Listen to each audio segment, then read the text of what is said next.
So hello guys, this is Kishore Kanwariya from Bullrun guys and previously जो मेरी video थी it was based on support and resistance, how to trade on that. And इस video में आपको ये बताऊंगा कि आपको ट्रेड कैसे लेना है, ओके आपको एसएल कहाँ पे लगाना है और आपका टारगेट क्या होना चाहिए, एंड ये तीनों को आइडेंटिफाई कैसे करते हैं। ओके सो अगर ये वीडियो को देखना है गाइस तो एंड तक बने रहिए and also subscribe my channel if you haven't.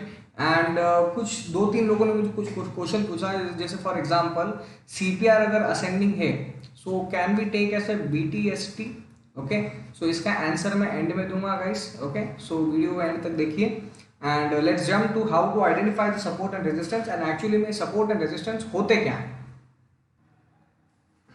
So guys अगर आप सिर्फ इंट्राडे ट्रेडर हो, ओके इंट्राडे ट्रेडर हो तो आपके लिए सिर्फ तीन स्ट्रक्चर वैलिड होते हैं। सबसे पहला होता है तुम्हारा बेरिश स्ट्रक्चर, फिर आता है तुम्हारा बुलिश स्ट्रक्चर और एक तो साइडवेज स्ट्रक्चर। ओके बेरिश वो स्ट्रक्चर होता है जैसे फॉर एग्जांपल मार्केट हो गया डाउन साइड मूव पे। ओके मार्केट ओनली सिर्फ डाउन साइड मूव दे रहा है, थोड़ा पुल बैक आ रहा है, डाउन साइड आ रहा है, थोड़ा पुल बैक आ रहा है, ये लेवल तोड़ रहा है, वापस से डाउन साइड आ रहा है, फिर वापस हल्का सा पुल बैक आ रहा है, ये रेंज बना दिया, फिर ब्रेकआउट आया, फिर डाउन साइड आया। ओके जहां पे सेलिंग प्रेशर है, ओके सेलिंग प्रेशर जिसको बोलते हैं बेरिशनेस। ओके बुलिशनेस किसको बोलेंगे गाइस, जैसे फॉर एग्जांपल एक लोकेशन है जहाँ से मार्केट यहाँ से स्टार्ट हुआ, मार्केट अप साइड जा रहा है, थोड़ा डाउन साइड आ रहा है, एक रेंज बनाया, थोड़ा सा यहाँ पे ब्रेकआउट लिया, वापस अप साइड गया, फिर वापस हल्का सा डाउन साइड आया, एक रेंज बनाया, फिर वापस यहाँ पे ब्रेकआउट लिया, फिर वापस अप साइड जा रहा है, फिर डाउन साइड आ रहा है, फिर अप साइड जा रहा है, फिर डाउन साइड आ रहा है। मतलब क्या है ये लोअर लो,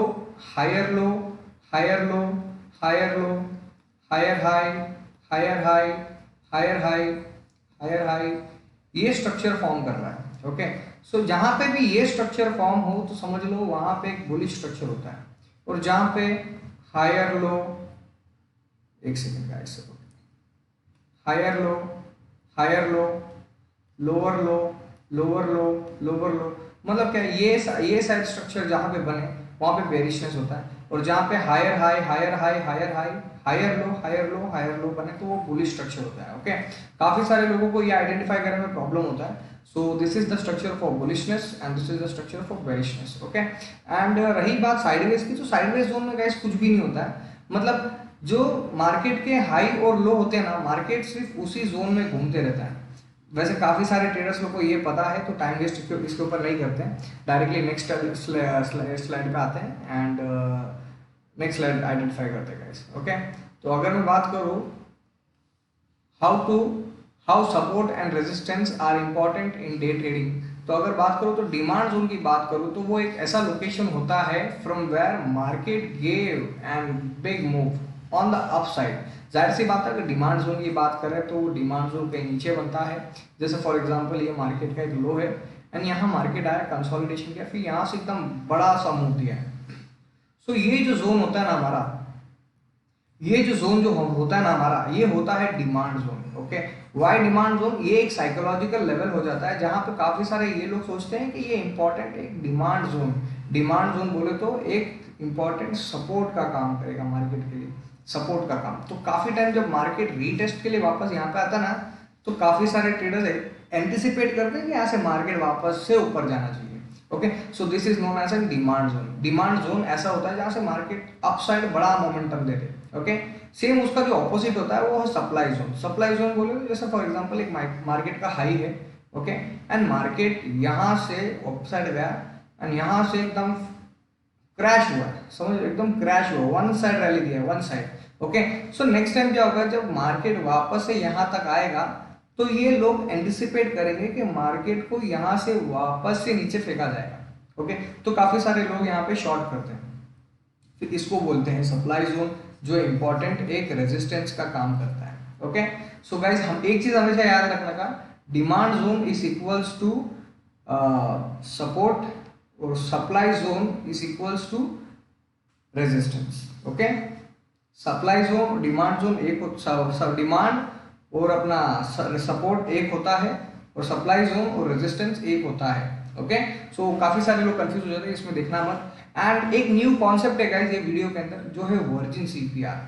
ये वर्जिन सीपीआर का कॉन्सेप्ट जो है वो ट्रेडिशनली मॉडर्न ट्रेडिंग टेक्निकल में इसको जरूर लिया जाता है। काफी सारे लोग जो प्रो ट्रेडर्स हैं वो इस वर्जिन सीपीआर का काफी जगह यूज करते हैं। ओके, ये लोकेशन कुछ नहीं बताता है। जैसे फॉर एग्जांपल एक सीपीआर है, यहाँ पे एक सीपीआर बनी जो अनयूज्ड है, मतलब यहाँ पे मार्केट है, ये सीपीआर है करंट डे का एंड मार्केट यहाँ पे था, मतलब कोई भी एक सिंगल कैंडल भी ये सीपीआर में नहीं बनी। ओके, सीपीआर में नहीं बनी तो क्या होगा, ये जो होगा ना, ये पूरा रेंज एक इंपॉर्टेंट रेजिस्टेंस का काम करेगा। रेजिस्टेंस का काम इफ मार्केट नीचे है तो, और ये इंपॉर्टेंट सपोर्ट का काम करेगा इफ मार्केट ऊपर है। ओके, सो अगर समझो मार्केट नीचे आया, ओके, एंड वर्जिन सीपीआर नीचे है, ये 4 to 5 डेज के लिए वैलिड होता है, ज्यादा नहीं, सिर्फ 4 to 5 डेज के लिए। अगर ये 4 to 5 डेज के अंदर हुआ तो ही वैलिड है। मार्केट आया नीचे, यहाँ पे एक इंपॉर्टेंट बुलिशनेस दिखाया, you can take a long position, आप यहाँ पे एक लॉन्ग पोजीशन ले सकते हो अपसाइड के लिए। ओके, देखो थियोरेटिकली समझाऊंगा तो ज़्यादा समझेगा नहीं, बट अपन चार्ट पे आएंगे तो आपको एकदम क्रिस्टल क्लियर समझेगा कि वर्जिन सीपीआर कैसे इंपॉर्टेंट काम करता है। ओके, सेम एज अगर वो अपसाइड रहा और मार्केट एकदम नीचे खुला जैसा अभी यहाँ पे हुआ, एंड ये एक इंपॉर्टेंट रेजिस्टेंस का काम करेगा, तो यहाँ से मार्केट वापस से पुल डाउन होने का हाई चांस रहेगा। Okay, so without wasting time guys directly chart पे आ जाते हैं। सबसे पहले डिमांड जोन को आइडेंटिफाई करते हैं, डिमांड जोन कहाँ से बनते हैं, सप्लाई जोन कैसे बनते हैं, एंड उसके बाद पढ़ते हैं सीपीआर कैसे होता है। एंड जो एक क्वेश्चन मेरे किसी एक स्टूडेंट ने मुझे कमेंट बॉक्स पे पूछा था, उसका भी हम आंसर देंगे। ओके, सो सबसे पहले आइडेंटिफाई करते हैं how demand zone are identified, and उनको ट्रेड अगर करना है तो कैसे करना है। सो गाइस स्टार्ट करते हैं। सबसे पहले हम पढ़ते हैं डिमांड जोन के बारे में। Demand zone, okay, first of all start करते हैं, दैट इज 2 दिसंबर। ओके, ये इसी मंथ के चार्ट है गाइस, दिसंबर मंथ के। मैं ज़्यादा पुराने चार्ट्स आपको नहीं बताऊंगा, जो भी चार्ट्स होंगे वो दिसंबर मंथ के होंगे या फिर नवंबर मंथ के होंगे। Okay, so just a minute guys, okay, sorry. So दिसंबर 2 को अगर मैं बात करूँ तो मार्केट यहाँ से एक बुलिश कैंडल दिया था, but after that what happened, market came down and यहाँ से सपोर्ट लिया एंड यहाँ से एक मूव दिया। Okay, this is one of the pattern. Okay, secondly यहाँ पे एक लोकेशन बन गई जहाँ से एक अपसाइड मोमेंटम हुआ था। ओके, अपसाइड मोमेंटम हुआ था। सो एक लोकेशन हो गया, दूसरा लोकेशन हो गया जहाँ से एक अपसाइड मोमेंटम हुआ। उसके बाद क्या हुआ, मार्केट यहीं से आसपास से वापस से एक अच्छा रनवे दिया। ओके, एस्टिमेट कर सकते हैं एग्जैक्टली आप उनको ये लेवल नहीं मिला, but yes this location is also important. यहाँ से एक रनवे छोटा सा मिला, बट यहाँ से एक अच्छा पुल बैक मिला हमको। Okay, so both the levels are very important. Okay, after that क्या हुआ, मार्केट अपसाइड जाने के बाद एक दिन ऐसा आया जब मार्केट थोड़ा साइडवेज था, अपसाइड में था बट साइडवेज था। ओके, फुल्ली बुलिश नहीं बता सकते, बट यस मार्केट थोड़ा बहुत बुलिश था। But after that what happened guys, देख सकते हो आप, यहाँ पर मार्केट आया and here is the location where you can take your call position, and उसके बाद आप देख सकते हो one side rally. Okay, so positions अगर बात करूँ तो पोजीशन बहुत इजी पड़ती है अगर आप ऐसे लोकेशन पे एंट्री लो तो। ओके, अगर आपको दो सब चार्ट्स अगर साथ में बता दूं मैं, तो यू कैन आइडेंटिफाई एक पॉइंट, दूसरा पॉइंट, तीसरा point, this is the demand zone, this is the demand zone, this is the demand zone, and जब यहाँ पे टेस्ट हुआ there was one side rally. अच्छा, ये वन साइड रैली कभी भी आ सकता है, जैसे फॉर एग्जांपल ये एक रेंज बन गई तुम्हारी। ओके, यहाँ पे वापस मार्केट आया, नीचे आया, सेकेंड टाइम आया, थर्ड टाइम आया, उसके बाद एक वन साइड रैली दे सकता है। ओके, ऐसा नहीं, और ये जरूरी नहीं है कि सिर्फ एक ही दिन में बन सकता है, it can take maximum 4 to 5 days, या हो सकता है it can take 7 to 10 days as well. Okay, ये कितने भी दिन ले सकते हैं, but yes this probabilities of this trade is very much higher. ऐसे ट्रेड ज्यादातर काम करते हैं गाइस, आप देख सकते हो, मैं ऐसा कुछ हाथ से तो बनाया नहीं हूँ। प्राइस एक्शन कैसे काम करता है इसी के बारे में बता रहा हूँ, एक पॉइंट, दूसरा पॉइंट, तीसरा पॉइंट, एंड उसके बाद जो यहाँ से पॉइंट मिला है, वन साइड रैली गया, and this is the expiry. Okay, expiry मतलब 10 रुपये का प्रीमियम भी अगर मैं बात करूँ तो मिनिमम 200 रुपये हुआ है। Okay, so this is the rally, fine. So ये हो गई तुम्हारे डिमांड जोन के ऊपर, एंड ऐसा नहीं है कि सिर्फ ये एक ही दिन पे होते हैं, काफी सारे दिनों पे होते हैं। Okay, so now let us come to supply zone. Guys supply zone पे आते हैं। सो गाइस सप्लाई जोन की अगर मैं बात करूँ, so this is the chart for supply zone. हमारा डिमांड जोन हो चुका है, now coming to supply zone. Supply zone की अगर मैं बात करूँ, so this is the location. Okay, ये 7 नवंबर है। ओके, यहाँ से मार्केट स्टार्ट हुआ था, approx from here market gave an bullish momentum, and first candle was a bullish candle, after that some red candle, and after that a very pull back, छोटा सा pull back आया। And after that क्या हुआ, एक important यही location से I think so शायद US ने अपने कुछ तो रिजल्ट यूएस ने लॉन्च किए थे, फेड ने लॉन्च किए थे। सो यहाँ से मार्केट वन साइड रैली दिखाया, okay, down side. So we can expect this as a supply zone.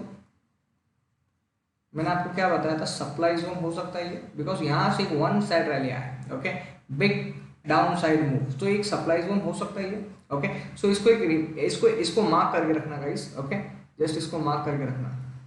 Look here, secondly what happened, market same उसी लोकेशन पे आया एंड यहीं से मार्केट वापस से डाउन साइड होना स्टार्ट हो गया, ओके। सो वन साइड तो हुआ, एक दिन तो हुआ ही हुआ, एंड उसके बाद सेकेंड डे भी हुआ, सेम लोकेशन। अगर मैं बात करूँ तो सेम लोकेशन, उस दिन जहाँ से यहाँ से क्रैश हुआ, सेम उसके नेक्स्ट डे ही यहाँ पे वापस आया मार्केट, वहाँ से वापस क्रैश होना स्टार्ट हो गया, ओके।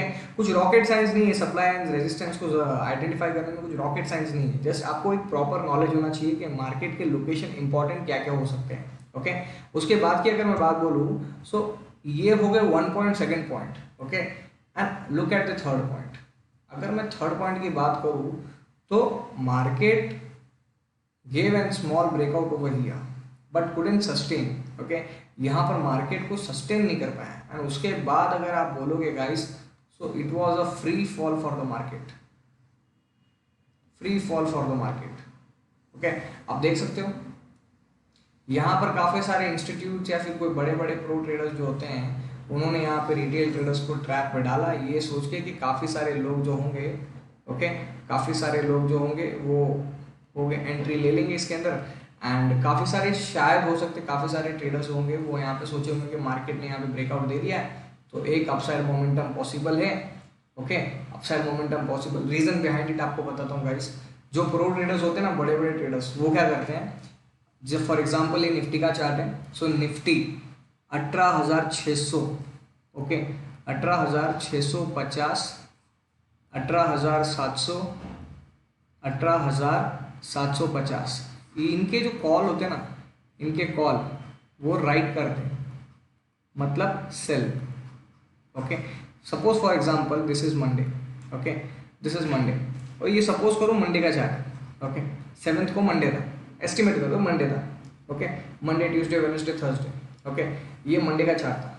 तो यहाँ पर क्या हुआ, मंडे के चार्ट में वो लोग ने 150 को सेल आउट कर दिया, उन्होंने 150 को सेल किया। अब वो क्या सिर्फ चाहेंगे कि मार्केट सिर्फ 150 में, इधर वो लोग ने सेल किया 150 पे, ओके, तो वो सिर्फ एक चीज़ चाहेंगे कि मार्केट सिर्फ ये रेंज के नीचे रहे, किधर भी रहे वो पर्वत नहीं है, ओके, वो इशू नहीं है, बस मार्केट सिर्फ नीचे रहना चाहिए, बिकॉज वो लोग ने राइट किया है, बाई नहीं किया, बाई नहीं किया। बायर्स के लिए क्या होता है, बायर्स के लिए फॉर एग्जांपल अगर मैं 150 पे बाई करूँ और ये मेरी लोकेशन है, 150 पे मैंने बाई किया, तो मेरे को एक अपसाइड मोमेंटम चाहिए, तभी मेरे प्रीमियम में प्रॉफिट मिलेगा। बट राइटर्स में ऐसा नहीं, मार्केट सिर्फ उसके थोड़ा ऊपर भी रहेगा, पूरे हफ्ते भी अगर पूरे ऊपर रहा तो भी ये प्रॉफिट में रहेंगे। अगर इसी जगह अगर हम बायर रहे और मार्केट पूरा हफ्ता इधर रोटेट करें तो हमारे 150 का प्रीमियम 10 रुपया 20 रुपया मिलेगा, ओके। तो ये हुआ राइटर्स का प्रॉफिट। तो वो एक्सपेक्ट क्या करते हैं कि मार्केट सिर्फ इसके नीचे होना चाहिए, तो मार्केट जब नीचे आता है तो वापस ही ऊपर जाता है, तो वापस वो मार्केट को नीचे फेंकते हैं। रीजन क्या है कि वो सिर्फ ये चाहते हैं कि मार्केट सिर्फ इसके नीचे होना चाहिए, ओके। एंड जब यहाँ पर मार्केट सस्टेन नहीं कर पाया तो अगेन वो मार्केट को क्रैश किया, and the whole premium that is 150 वो लोग ने 1 रुपये 2 रुपये 3 रुपये के आसपास में बाई किया होगा। मतलब अप्रॉक्स अगर मैं बात करूँ तो 145 या 148 रुपीज़ पर लॉट वो बाय प्रॉफिट कमाते हैं, मतलब पूरा प्रीमियम खाते हैं, okay. So this is how traders use to trade. कौन से ट्रेडर्स? शॉर्ट ट्रेडर्स, सेलर्स जो होते हैं ना, सेलर्स, वो ऐसे प्रॉफिट कमाते हैं। और इसीलिए तो सपोर्ट एंड रेजिस्टेंस बनाया जाता है। ये सपोर्ट एंड रेजिस्टेंस सेलर्स लोग ही तो बनाते हैं। हम बायर्स को तो मोमेंटम चाहिए, ओके। बायर्स लोग को सिर्फ मोमेंटम चाहिए, सेलर्स लोग को ऐसे इंपॉर्टेंट लोकेशन को बना के सिर्फ छोड़ देते हैं और सिर्फ एक्सपेक्ट करते हैं मार्केट सिर्फ नीचे रहना चाहिए, okay. So this is how they make the profit, okay. So यहाँ पर भी यही हुआ, यहाँ पे वो लोग ने लोकेशन बनाया, फिर वापस यहाँ पे वापस से रिजेक्शन दिया, एंड थर्ड जब यहाँ से ब्रेकआउट दिया तो यहाँ पे सस्टेन नहीं कर पाया, एंड सेकेंडली वापस से वो नीचे आना स्टार्ट हो गया। सो this is how supply zone demand zone दोनों काम करते हैं। अभी एक इंपॉर्टेंट कॉन्सेप्ट आ जाते हैं गाइस सीपीआर पर, एंड उसके बाद जो मेरे स्टूडेंट का क्वेश्चन था उसके ऊपर भी आ जाते हैं। ओके, सो सीपीआर पे आते हैं। सीपीआर एक न्यू कॉन्सेप्ट हो गया गाइस। सीपीआर को अगर आइडेंटिफाई करें तो सबसे पहले एक छोटे से पीपीटी बनाते हैं, एंड पीपीटी को बनाने के बाद हम सीपीआर को लाइव मार्केट में आइडेंटिफाई करते हैं चार्ट पे कि सीपीआर अगर आइडेंटिफाई करना है तो कैसे करना है और उसकी एंट्री और एग्जिट कैसे होनी चाहिए। Okay, thank you guys, stay connected. So guys CPR के अंदर आते हैं virgin CPR. Virgin CPR actually में क्या होता है? ओके, सो सबसे पहले सीपीआर को आइडेंटिफाई करते हैं। सीपीआर होता क्या है? Okay, suppose for example this is the CPR. Okay, CPR for the day. अब हुआ क्या, मार्केट इसके ऊपरी रेंज में ट्रेड कर रहा है and not even a single candle ये मार्क सीपीआर में आया, मतलब कोई भी कैंडल इंसर्ट हुआ ही नहीं है। सो दिस जो एंटायर जो रेंज होगी ना, this will known as the virgin CPR. Virgin CPR मतलब ये यूज्ड ही नहीं हुआ है। ओके, ये यूज्ड ही नहीं हुआ है। सो फॉर एग्जांपल अगर मैं बात करूं तो 20th, ओके, 20th को मार्केट ने अच्छा खासा गैप अप दिया था एंड व्हाट हैपेंड, ये पूरा CPR was a virgin CPR. यहाँ पर मार्केट टच ही नहीं हुआ, ये कैंडल को टच ही नहीं हुआ। ओके, उसके बाद क्या हुआ, अगर मैं बात करूं यही सीपीआर को पूरे रेंज में अगर लेके आ जाऊं मैं, ओके, ये पूरे अच्छे रेंज में इसको लेके आ जाऊं मैं, तो क्या मैं बोल सकता हूं market after that, okay, after that जब 20th को मार्केट खत्म हुआ था, ओके, 20th को खत्म हुआ, 22, ओके, मतलब सपोज 21 को तो मार्केट नहीं आया उतना नीचे क्योंकि इतना गैप अप होने के बाद इतना ड्रास्टिकली कभी वन साइड होगा नहीं, बट 22nd को जब मार्केट यहाँ पर वर्जिन सीपीआर के आसपास में आया, this is a virgin CPR, and जब यहाँ पर आके बुलिश मोमेंटम दिया, so this is a bullish candle, okay, this is a bullish candle, here you can take a long position and days high का आप टारगेट लेके profit book कर सकते हो। Okay, one side rally. Okay, आपको कोई भी एंगल नहीं मिलेगा कि मार्केट यहाँ से क्यों अपसाइड गया। ओके, काफी सारे ट्रेडर्स को ये पता ही नहीं चलता कि मार्केट अगर अपसाइड गया तो क्यों गया, उनको रीजन ही आइडेंटिफाई नहीं पता चलता। Okay, reason behind it was virgin CPR. Virgin CPR एक इंपॉर्टेंट लोकेशन होती है। ओके, ऐसे बड़े मूव जो एंड ऑफ द सेशन में जो मिलती है ना, काफी बार वर्जिन सीपीआर की वजह से मिलती है। ओके, सो इसके ऊपर आइडेंटिफाई करो। ओके, एक यहाँ पे तुम्हारी लॉन्ग एंट्री होती है, यहाँ पे तुम डेज हाई के आसपास तुम प्रॉफिट अपना बुक कर सकते हो। ओके, एक और एग्जांपल देता हूँ गाइस, जस्ट स्टे कनेक्टेड, एक और एग्जांपल देता हूँ। So guys this is 6th of chart. Okay, Nifty का ही चार्ट है गाइस। सो निफ्टी ने यहाँ पे वापस ही यहाँ पे अच्छा गैप अप दिया था। ओके, यहाँ पे अच्छा खासा गैप अप दिया था। तो ये गैप अप देने के बाद मार्केट सस्टेन नहीं हुआ, मार्केट थोड़ा नीचे आया। उसके बाद जो 7th की पोजीशन थी, 7th में मार्केट स्टार्टिंग में तो बुलिश मोमेंटम दिया, आफ्टर दैट नीचे आया वापस से, and look at here. Okay, ये वर्जिन सीपीआर है, एक ट्रायंगल, एक रेक्टेंगुलर शेप तुम बना सकते हो यहाँ पे। Okay, and this is the location that you can take your entry. Okay, एक सेंट्रल पिवट तक आया, यहाँ पे एक बुलिश कैंडल तुमको मिली एंड यहाँ पे तुम बुलिश कैंडल लेके वापस से डेज हाई का टारगेट लेके जा सकते हो। You can just look guys, days high के आसपास ही मार्केट रिवर्स हो रहा है। ओके, डेज हाई के आसपास ही मार्केट रिवर्स हो रहा है यहीं पे, because this pattern is a valid pattern. काफी सारे लोग इसको फॉलो करते हैं, इसीलिए तो ये पैटर्न है। ओके, ऐसा नहीं है कि ये इन्वेंटर में बनाया हूँ, लेकिन yes this pattern is applicable. काफी सारे ट्रेडर्स इसको फॉलो अप लेते हैं। ओके, काफी सारे ट्रेडर्स के पेड ग्रुप में ये पैटर्न है, इसीलिए मैं सोचा कि आज के फ्री ग्रुप में इसको डाला है और एक्सप्लेनेशन भी दूँ। ओके, इसको मैं अपने कोर्स में भी डाला हूँ, कोर्स के अंदर थोड़ा डीप नॉलेज में इसको एक्सप्लेन किया है, बट इसमें सिर्फ ऐसे रफ एंड टफ ऐसे बता दिया हूँ। ओके, सो वर्जिन सीपीआर एक यहाँ पे, जैसे for example you got a virgin CPR over here, यहाँ पे आप एक बॉक्स बना सकते हो। Make sure that this virgin CPR will only work for 4 to 5 days। Okay, not more than that. ये 2 से 3 दिन में ज्यादा इंपॉर्टेंटली काम करेगा, एंड अगर ये 7 to 10 days के आसपास का हो गया तो this is not that much valid. Okay, इतना वैलिड नहीं। ओके, मोस्ट प्रोबेबिलिटी 2 से 3 दिन, और ज्यादा से ज्यादा अगर बात करूँ तो 4 से 5 दिन। ओके, जितना क्लोजर ये दिन होगा उतना ये इंपॉर्टेंट काम करेगा, और जितना ये डेज आगे पहुंच जाएगा उतना ये लो काम करेगा। ओके, सो मेक श्योर ये 2 से 3 दिन के अंदर ही तुम यूज करो। I only trade for 2 to 3 days। 3 दिन के बाद अगर कोई सीपीआर बनती है तो मैं उस टाइम पे ट्रेड करते नहीं। सपोज अगर फॉर एग्जांपल ये पैटर्न अभी नहीं बना, ये 4 दिन बाद में बना, I won't trade this pattern, but ये इस दिन बना सेकंड डे पे, I will trade. Okay, because this become a high probability trade. Okay, जहां पे तुम्हारा प्रॉफिट का प्रोबेबिलिटी बहुत हाई हो जाता है। बट यही अगर 4 या 5 दिन के बाद ये वर्जिन सीपीआर के आसपास मार्केट आया और बुलिश मोमेंटम दिखा रहा है, आई वोंट ट्रेड। रीजन, मुझे ये हाई प्रोबेबिलिटी ट्रेड नहीं लगेगा। Because that CPR becomes weaker. Okay, so this is how guys मैंने आपको सपोर्ट एंड रेजिस्टेंस, सपोर्ट को आइडेंटिफाई कैसे करना है, रेजिस्टेंस को आइडेंटिफाई कैसे करना है, सप्लाई जोन में ट्रेड कैसे करना है, डिमांड जोन में ट्रेड कैसे करना है, एंड वर्जिन CPR में ट्रेड कैसे करना है, ये आपको एक्सप्लेन कर दिया हूँ. Hope you like the videos guys. And yes, अगर आपको कोई भी क्वेश्चन है वीडियो के रिगार्डिंग में, आप डायरेक्टली मेरे कमेंट बॉक्स पे लिख सकते हो. डिस्क्रिप्शन में मेरे कॉन्टैक्ट इन्फॉर्मेशन है, आप डायरेक्टली वहीं पे भी आ सकते हो. एंड डिस्क्रिप्शन में मेरे टेलीग्राम चैनल के लिंक भी है, आप वो ग्रुप भी ज्वाइन कर सकते हो, जिसमें मैं डेली मार्केट के एनालिसिस पोस्ट करता हूँ.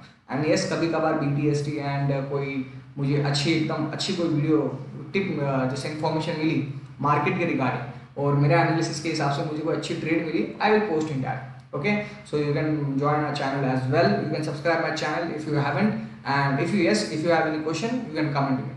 Thank you guys, and stay blessed and happy new year.